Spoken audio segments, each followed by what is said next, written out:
Welcome to How Dare I? As I've been developing this idea, I thought, gosh, I know so many people in my world who have been so daring. I've worked with so many like you who have been so incredibly daring in their own journey. And I thought to give you a space and place to talk about it with me, for us to reconnect. You first came to me as a client. It's probably been what, 10, 12 years ago now? Yeah, because my when did I do the talk? I think it was 2015, 2014. Yeah. And I want to talk about that as part of this conversation. And then, of course, the most daring thing I know about you is your journey from man to woman, Mm-hmm. and how daring that have must have been. And I remember, if you, in working with you, I Googled you and learned so much more about you, about suing the state of Alaska. Mm. I would love to, what a daring thing to do. You know, You are a pilot. You are a freight pilot, international with UPS. And that in and of itself is a daring thing to do.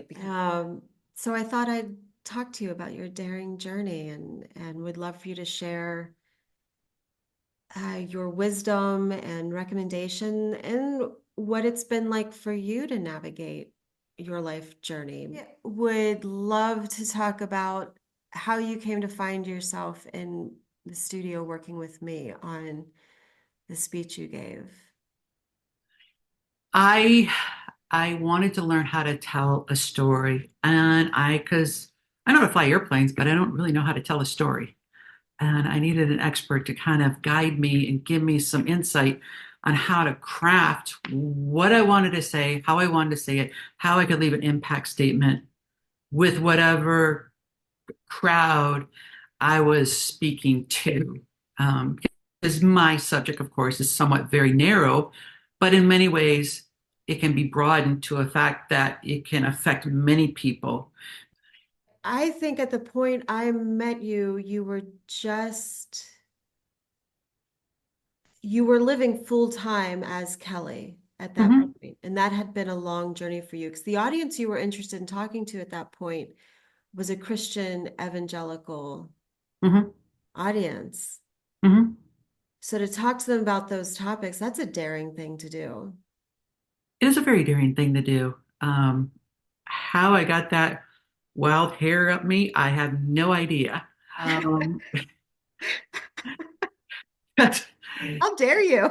I know, because I figured people would be reasonable. And if you brought it in from a science standpoint and you could bring proof into the subject matter, that people would look at and say, oh, yeah, that makes sense.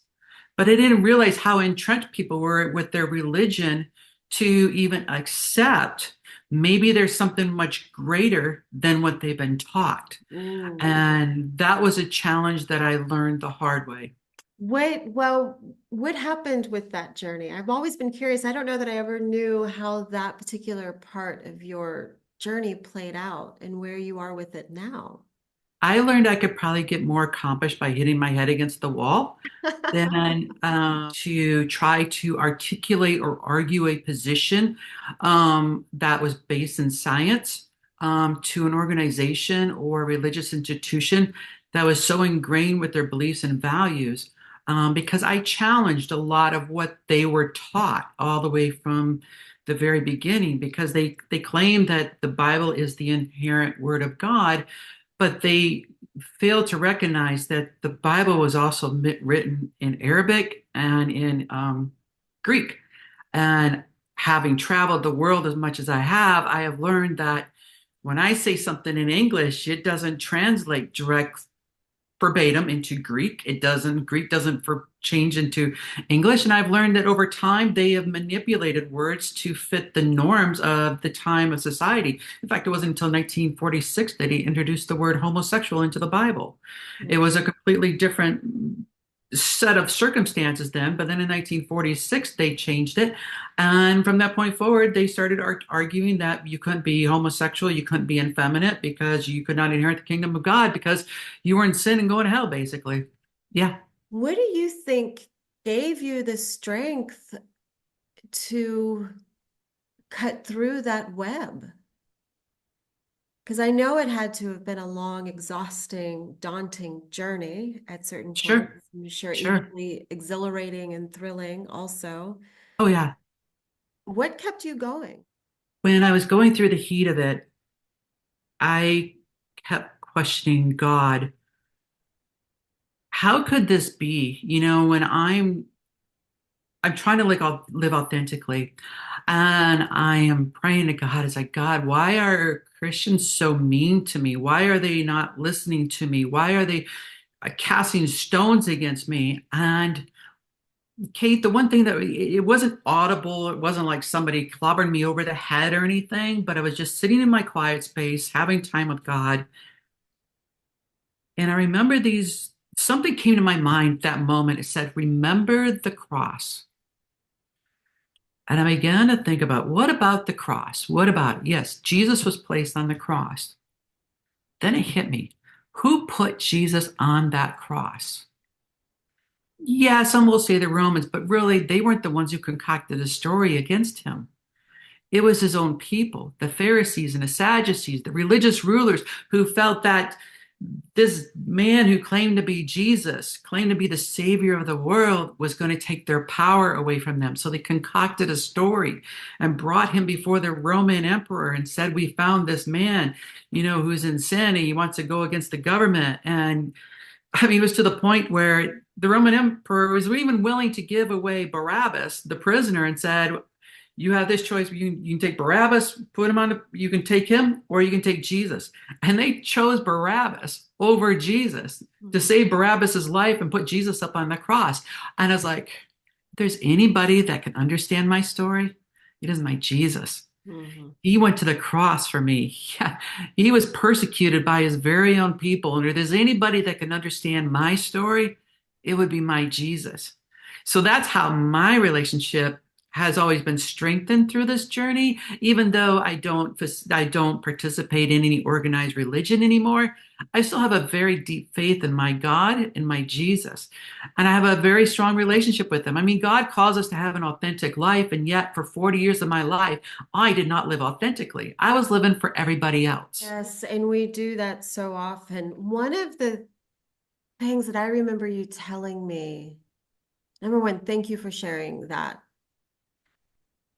Uh, and there are a few different things that I want, ideas that you brought forth that I would love to expand on. One of the things I remember you telling me about was that when you finally, I think, either made the decision or were able to begin living the life that you, or just realized, quote, what was wrong with you, it was as if someone had just turned the static down in your brain. Mhm. Like, and that to me, right, to live with that much anxiety, to live with that much internal wrestling back and forth, right? Because it is sort of a Daniel in the lion's den internal wrestling, uh, trying to reckon with, we want to do right with, what was taught to us, right? And Mhm. we value this community and these beliefs and these ideals and ideas. Sure, Uh, but inside of me, there's this thing that's going on that sure, seems to be in direct um, contravention or direct conflict with what I've been taught. And that's a really different, I have lived in that place also. Many of us do, different reasons, different circumstances, different values. But it's an exhausting place to live. I knew I was different. I didn't know how I was different. And then my mom found some of her clothes in my closet one time. I was about 10 years of age. And I remember her reading to me this book. It was Genesis 22:5. I affectionately call it the cross-dressing verse. It says, men should wear women's clothes, women should wear men's clothes, for it's an abomination unto the Lord thy God. I'm 10 years of age. I have no idea what the word abomination is. Right.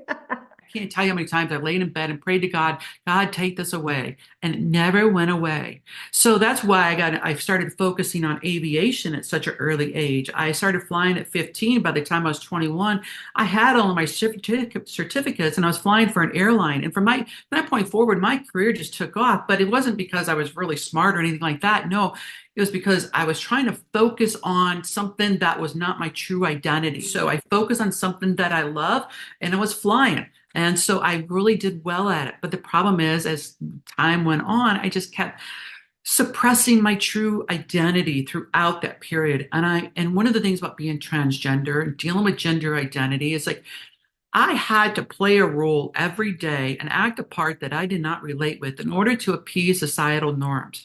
And so I learned how to study men. I learned how to behave like my dad, my father, my grandpas, uncles, anybody that was man in my life. I would study their behavior and try to mimic them and mirror that, thinking if I just keep doing this and if I keep going to church, I keep praying this way, I keep doing these Bible studies, it's like sooner or later I'll be normal. Question on the table is, what message would you want to impart at this point? You can't put a price tag on authenticity. When you have to live an authentic life, the problem is, it's one of the things you have to question yourself with is, are you willing to give up everything to live that authentic life? And that was the question I had to live Welcome with. to How Dare Would I be I? willing to give up everything to be authentic? And I find that people in my situation, especially if they make it to 40, um, the pain of losing yourself becomes greater than losing everything. And when that happens, you have no choice but to seek the ability to be yourself. And that's the position I was in. That's so well said. You must have had a really good coach. I think so. Because I am very fortunate because I transitioned such a long time ago. But those who are trying to transition right now, it is almost impossible in the state of Florida to do so. And we talk about our rights are going to be taken away, but rights have been taken away. Oh, of And course. when you think about, because it's been, yeah, you've been 15, 16 years now ago, Mhm. started your sort of physical transformation. Sure. And yeah, it's so much worse today. The atmosphere is. Oh, it's 10 times worse. I'll give you an example. This year alone, over 661 legislative bills have been introduced in state houses around the country. And so far, 45 have passed, 124 are still active. Issues, whether it comes to school, when it comes to bathroom usage, when it comes to the doctors or the medical facilities, driver's licenses, all these different things have been brought to the state legislatures, and many of them have been passed in the last couple of years. What's so funny is Republicans are all like, down with government, but until it comes to which bathroom stall you can use, that they'll legislate. Of course. The small government people will legislate that, but they won't take Yes. care of the big issues. And the issue is, there has not been any issues with transgender people using a bathroom up until now. We've been using bathrooms forever. And all of a sudden, it's like, You guys been going to the bathroom this whole time. exactly. And all of a sudden we can't go. It's like, but yet who are the people that are getting caught with the fetish issues? It's not transgender people. It's a lot of these legislatures who are legislating these policies. It's like, I don't get it. I really don't get it. Okay, so what platform are you using? What platform am I using? I have quite a large platform on Twitter. Okay. And so I basically my Twitter, I've got like 70,000 people that follow me. And I have been using that basically to talk about aviation. I mean, there's quite a large aviation following out there, when it comes to the fact that I fly a Boeing 747, the fact that I'm a captain, the fact that I'm a woman. Most people that, follow me have no idea I'm trans until once in a while I will drop a little trinket into the conversation Little and people go, flag. Hmm. oh, had no idea. And I do that on purpose because I want them to see me just as the normal woman who goes out and flies an airplane, loves her job, has a great family, two beautiful daughters. And yet, on the other hand, there's a small little part of me that I'm trans. And that's because I want people to see that most of us that deal with this issue, we're able to be successful. I mean, there are surgeons that are transgender, there are pilots that are transgender, there are lawyers that are transgender, psychologists that are transgender. We're all very successful at what we do. And especially when we're able to deal with our own internal issue, we're able to give back and do something great for this world. But unfortunately, there's a lot of people that are held back, unable to live authentic, and never can give back to society because they're locked into this jail cell that society has placed around them. Mm, you are saying facts. Like, this is so good. I have this question as a little bit of education. Um, I'm sure that there are a lot of people who think they have never seen a transgender person. So I would like to drop a little education on those folks of how to behave or how to respond or how to react when they see someone that may be transgender or appears a little different from them. And I would recommend, and you can add any advice also, that you just nod and say hello and be nice and keep walking and mind your own business. That's the easiest thing to do. And just don't worry your little head about it. Just keep moving. Yeah, okay. Yeah. Moving on. Because if you knew how difficult it is for that trans person to walk outside for the first time and to live authentically or to walk into society for the first time, they are so fearful. Their heart is racing. It is like they're looking around. It's like, are people going to treat me bad? You know, and of course they're fearful they may get abused or hit upon or anything like that. Somebody that comes out of the clear blue sky and says, "Hey, good morning, how are you?" I can't tell you how reassuring that is to an individual who's really struggling to live an authentic life for the first time. That is so beautiful. When being you, just when walking out the door, being yourself is a daring act, Oh, an act of bravery, an act of boldness to just leave the house feeling like yourself. yes, absolutely. And then to do it without the assurance of any sort of safety or security. And here's the thing, I've had conversations with men about this, about female security and safety and what it's like to walk around as a woman or anything other. And I'm only a little bit other, right? But even so, there are reasons why people are afraid.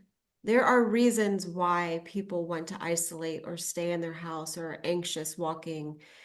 And that doesn't, if you are someone who is struggling with anxiety, you find yourself in these situations and you are struggling with anxiety or you are frustrated because you are not living your quote best life, just know what you are feeling is real, it is valid. You are not making it up. You are not being too sensitive. You are not being a drama queen. Other people don't have to live with that kind of weight, with those kinds of dynamics. So be kind to yourself, be gentle with yourself, treat yourself with so much love and tenderness. Be on your own side as much as you can. Absolutely. You sued to get your true gender, your female gender, um, so not your gender assigned at birth, but your what I would call your presenting gender. I don't know if that's the right terminology. Mhm. To be able to use your presenting gender on your license. Yeah, talk a little bit about that story. Sure. It was 2010 when I finally got it's a long process to get your name changed. It takes a while. Like here in the state of Alaska, I had to put a request in with the court system, the county clerk, and then you had to publish your name change in a newspaper for 3 weeks in a row. And then you had to go to court a month later. And then after the judge allowed you to change your name, then you had to publish it again in another newspaper claiming that your name has been approved to change. And then I think it was like a 30-day cooling off period before it was allowed to have this my Wow. name change. So it was a long drawn out process. It probably took me a good 6 months from the time that I started to the finally I got my name changed. And when I got it, I was so excited. I went immediately to the DMV office because I wanted to get a my driver's license. Because people don't understand. I mean, I know this sounds so crazy, Kate. But For us who are trans, to have an identification card that identifies who we really are on the inside, and have proof of it, it's huge because like you said, it's like we're scared because what happens if I get pulled over, and I got a driver's license that identifies me by a different gender. Or, I go overseas all the time. I go to places that are not too accommodating towards trans people. And if I had a identification that says male, but yet I'm presenting as female, it's going to bring a lot of questions about to myself. And so first thing I did after I got my name changed, I went and got my DMV, got my license, and I walked out of there that day. I specifically did not check off female and male because back then the state law was basically you had to have gender reassignment surgery before you could have your gender marker changed. So I specifically did not check it off. And as I get up to the counter, lady goes, "Oh, yes, oh, you forgot to check this off." And she checked off female. And I got the driver's license.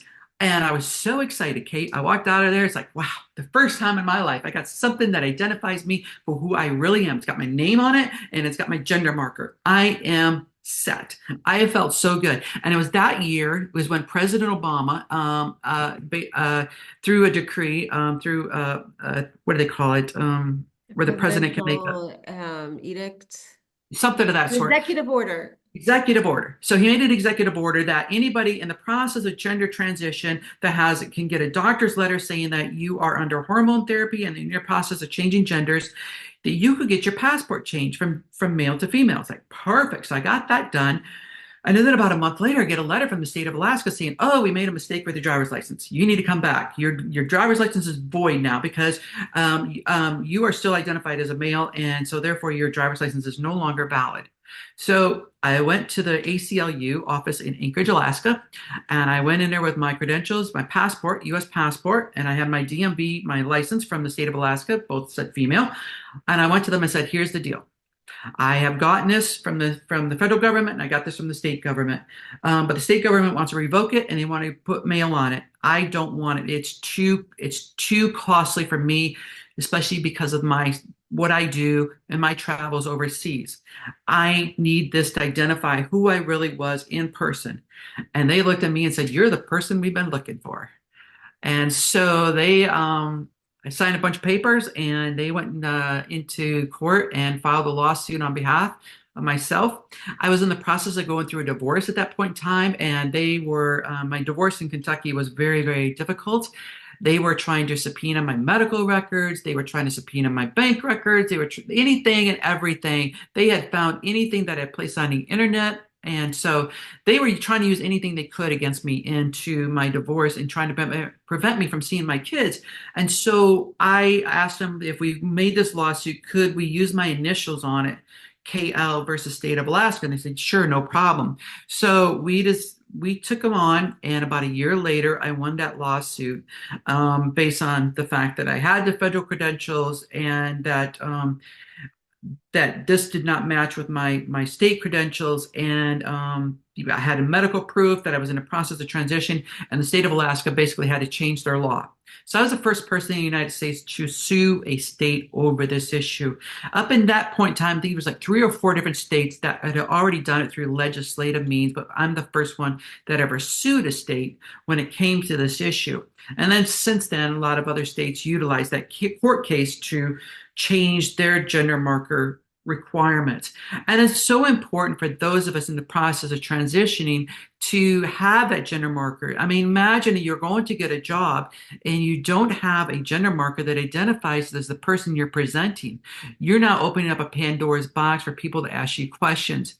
If you don't have a job, you don't have income. If you don't have income, you don't have the ability to get the surgeries or get the things changed that you need to get changed because you've not been allowed to transition before puberty. So now you got the bone structure of a man, you got the vocal cords of a man, you got, the muscles of a man. So there's all these things that over time you have to, if you want to fit in and look like a woman, you're going to have surgery for.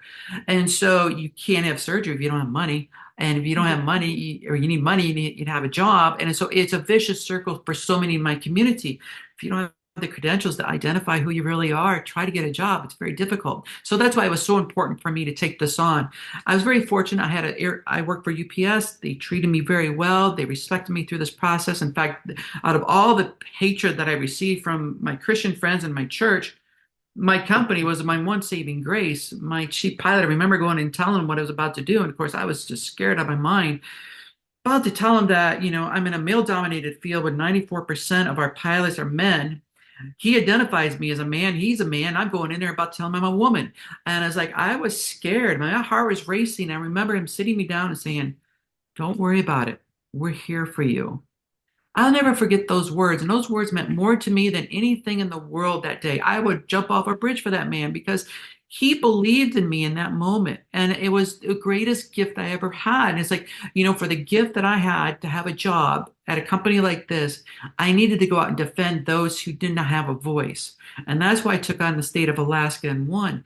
But now we have states around the country that are now going backwards on the gender marker change. And it's making it very difficult for these people to get jobs, to get the income, to have the ability to transition. And it's my heart goes out to them because I It know the is, pain and the hurt. it is disheartening. It's discouraging. It's disappointing. I think for those in our sort of age group to see all the fighting that has been done, that we did, that you did ourselves, and to see it all just erode Oh, like a sandcastle. Like it's just watching it erode. There was a crust at some point, and then and not know. heart goes out for the young people who are suffering from gender dysphoria. This is a biological condition that's created in the utero. And as these children begin to reach puberty, their bodies are secreting a hormone that their brain does not have the ability to receive. So it makes it very difficult for them to basically focus on their daily walk. And then on top of that, they're seeing their bodies change into something that's completely different than how they identify themselves. And many of them fall into depression, partly because of what they're seeing in their body change, but also partly because their brain isn't getting the right hormones. But unfortunately, many people, the uninformed, the uneducated, are using this argument saying, oh, this is just a behavioral issue. We have a 98% success rate right now with kids that are transitioning before puberty. So at the expense of the 98%, we're accommodating the 2% who have detransitioned. So we're utilizing the argument that the people that have detransitioned, because it's so traumatic for them, we're going to take away this ability for the 98% who've had success to transition. We're going to take that away for them and not allow them to transition until after puberty. Well, by that point in time, their bone structure has masculinized. Their facial features have masculinized. They got the bigger jawbone. They got the Adam's apple. They got the lower voice. These things you can't change after puberty without surgery. And we could prevent all this if we could allow these kids to transition before. When you live their lives, you understand the pain they're going through. And unfortunately, those that are making these legislative bills have no idea the pain these kids have been through. I You're have. such a strong representative for them, and they need your voice. Yeah, and I'm so thankful that I so appreciate you spending some time with me on this program, on this project. Your story is so profound, it's so real, it's so universal and so personal at the same time. And you share it so well. And I've always been thrilled. We've had a really nice connection, I think, through the years, staying lightly connected Oh, yeah. since our work together, which I've really enjoyed. You think these kids know they have enough wherewithal at that age? Absolutely. Because, like I said, I knew at 6. And here's the beautiful picture of this, Kate. There's no hormone blockers at 6 years of age, 7 years of age, 8 years of age, 9 years of age, maybe 10. So we have 2, 3, 4, 5 years of study that they've been working with a psychologist or psychiatrist. They've been working with endocrine doctors. There's nothing they have to do. All they have to do is that child assimilating in the gender that they identify with. And if they have 3 or 4 years of proof there, and then that child starts to hit puberty, then they go into puberty blockers because they've already had 3 or 4 years where they've already been living their life as authentic child. And then by the time they hit puberty, they can put them on blockers for a couple of years, give them a couple more years of study to see that does this really who this person is. Is this the way that this child wants to go? And there's three things that doctors look at: insistence, persistence, consistence. Does a child, is he insistent on being this person? Persistent, where it's every day, consistent. And if that child is exhibiting that for 365, 7 days a week, for 4, 5, 6 years of age, there's a pretty good chance that that child is transgender. And then when they do the hormones at a later date, what they're looking for is it settling the brain? Because like I said earlier, if it has the receptors of the hormones of the gender that we were not born with. And so we started giving them hormone blockers first, but then we start giving them the hormones of the gender that they identify with. The receptors in the brains begin to grow. They begin to excel. And because now you got the receptors fitting, or they got the hormone fitting into the receptor just beautifully and allowing that brain to function normally, and that child is able to become very successful. Let me ask this question because I don't know.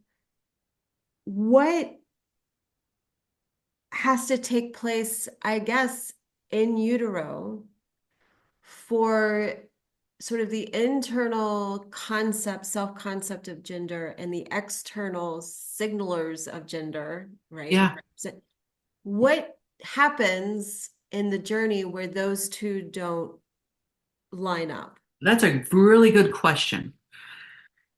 And there's still a lot of research to be done, but there's a lot of research that identifies that number one, you have an X and a Y chromosome that's going to basically create the anatomical features of a boy at a later stage. The first 8 weeks or so, there's no differentiation in sex, gender. And then the SRY gene on the Y chromosome basically stimulates the gonads to begin to form inside and begin to differentiate between a boy and a girl. Nothing has happened into the brain until roughly the third trimester. In a third trimester, there's something called a hormonal wash. At that point in time, the testes have formed on the fetus, and at that point in time, there's a rush of testosterone that goes into the blood, into the fetal brain development, and allows these receptors to have the connections that it needs for testosterone at a later date. If a mother has been exposed to a lot of estrogen during that very critical part of brain development, that fetal part of brain development, that hormonal wash never takes place. And I'm giving this scenario from a male to a female for my example. And back in my day, from 1938 to 1971, there was a drug given to mothers called diethylstilbestrol, DES. It's a short term, and it was a drug given. It was estrogenic in nature, and it was given to prevent miscarriages. A lot of birth defects took place in that, and that's why the FDA took it off the market in 1971. A lot of those issues that came from DES I had, and a lot of transgender people prior to that period had a lot of these issues that qualified for DES sons. But today, you look at what we're doing in our food supply situation here in the United States. We pump our chickens, we pump our dairy products, we pump our beef, we put DDT on our crops. We look at the amount of chemicals that go into our food supply. And if you have a mother that's high on estrogen during that very critical part of brain development, there's a good chance that that brain does not morph into the gender that matches the anatomy, if that makes any sense. It And so does. from that point forward, once the brain and the neurological connections are made, you can't change it.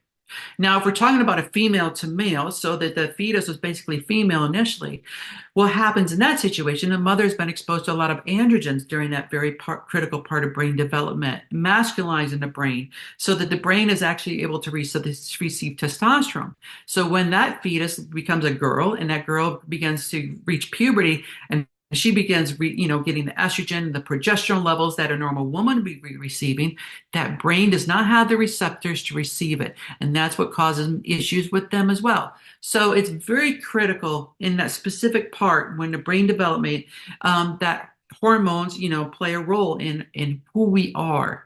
But unfortunately, nobody wants to address that issue outside of the medical and the science part of it. You got legislatures and you got religious institutions that won't even listen to this type of argument, even though there's proof that there's something going on. If you had been able to express yourself authentically without having to claim a gender, is that one route? Is that Let question? me let me ask you this question. If you woke up tomorrow and you saw you had testes and a penis, and no breasts, and you look like a man, but you are who you are right now, how would you feel? Confused. And I guess what I wish is a world in which I wouldn't be judged or feel shame, like that I could feel female on the inside and present male, that that wasn't a shamed state to be in. Is that what I'm I wouldn't say it's shame. It's just something that, I remember every day looking down there. It's like, I don't relate to this. I found it disgusting. I could not relate to it. It was just so, and that's what people don't understand is transgender people. The last thing you're going to be doing is looking at somebody else's anatomy because they can't stand to look at their own anatomy, if that makes any sense. And No, so yeah. they make this issue they Mhm. make this issue about, that we're going to go in there in bathrooms and we're looking at people. It's like, no, we can't even stand to look at our own anatomy, let We alone don't want anybody else looking at, and you don't want anybody else looking at it either, right? It's like the last no, thing you want to do is no. I'm telling you, when I had my surgery, I wrote this on my Facebook page the day after. This is the first day in my life where my mind, my body, and my soul are now one. What a gift. And I don't think people understand it who are not transgender that when you have this dichotomy between your brain and your anatomy, you don't realize what a gift that is. And for the first time in my life, all three, my mind, my body, my soul were congruent. I can't explain what a gift that is. I said that exact phrase. Presence is when your mind, in a presentation I did last week, presence is when your mind, your body, and your heart, your soul are in the same place. And for so many of us, in a myriad of ways, in many different ways, that is not true. Right? That there is one piece of that, that in a certain like literal sense, your body was not in the right place. Your heart was in, I mean, yeah, so I get what you mean. The ability to have all of that in alignment so that what the outside expresses the inside and the inside expresses, can fully express itself. Absolutely. I met with an image consultant in Singapore a long time ago. And one of the questions she asked me, she said, tell me how you see yourself on the inside. And I thought, well, what does that got to do? I'm just trying to figure out how to dress as a woman. I trying to figure out, how this works with my body shape. She goes, I need to know how you see yourself on the inside. And I said, why is that? She goes, because that's how we're going to dress you on the outside. Because the world is going to see you by how you dress.